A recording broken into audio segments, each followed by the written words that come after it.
Hello, fellow ambitionists, and welcome to Goal Accomplishment Made Easy, the podcast.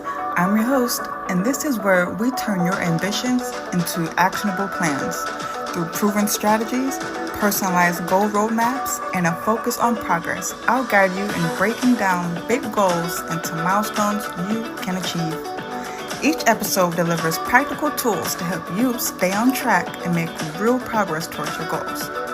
Ready to start accomplishing? Let's dive in.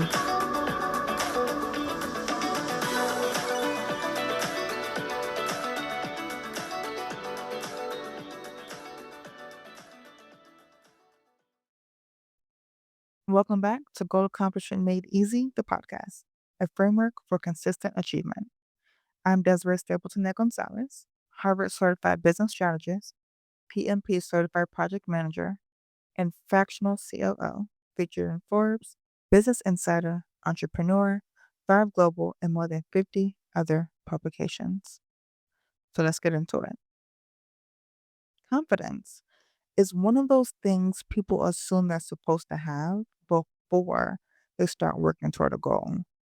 But that's not actually how confidence works.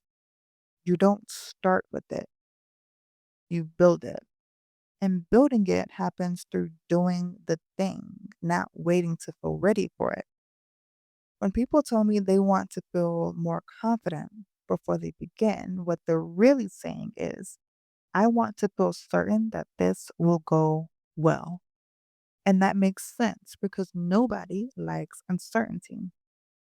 Nobody enjoys stepping into something unfamiliar. But confidence doesn't come from eliminating uncertainty. It comes from walking into it and realizing you were able to handle it. A lot of people think they don't have confidence because something is wrong with them or they're not that type. But confidence is rarely about personality. It's almost always about exposure. You feel confident doing things you've done enough times to understand. You feel unsure about the things you're still new to. That is a normal human response, not a character trait. So instead of thinking, I need more confidence, the real question is, have I had enough exposure to this to feel steady yet? Most of the time, the answer is no, and that's okay. That's part of the process. Confidence follows repetition. Repetition follows starting, and starting rarely feels confident. Here's another thing. People often assume that nervousness means they're not capable, when really it just means they're stretching into something unfamiliar. If you waited to feel calm and sure about every new thing, you will never grow. Nervous does not mean not ready, it just means not yet familiar. And familiarity is built gradually, not instantly. That is why small steps matter, not for motivation, but because small steps give you experiences your brain can hold on to. When you complete something small, your brain now has evidence. Okay, I handled that. That wasn't as bad as I thought. That is how confidence starts building, not through hype, but through evidence. Another thing that throws people off is the habit of comparing where they're starting to where someone else currently is.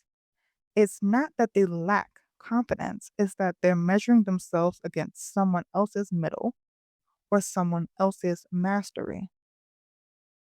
Nobody feels confident when they're comparing their first rep to someone else's 100th. That's not a confidence issue, that's a framing issue.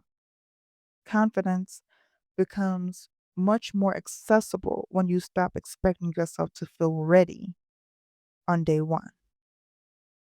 So, you don't need confidence to start. You need a step that's small enough for you to actually take. And that step, not the feeling, is what moves you forward. Because confidence doesn't drive action, action drives confidence. So let's recap. Okay. You don't need to be confident to accomplish your goals. You need a realistic starting point. You need exposure so the unfamiliar becomes familiar. You need small wins that show your brain what's possible. You need repetition so the task doesn't feel foreign. And you need to stop assuming uncertainty means inability. It does not. Confidence is not a requirement, it's a result.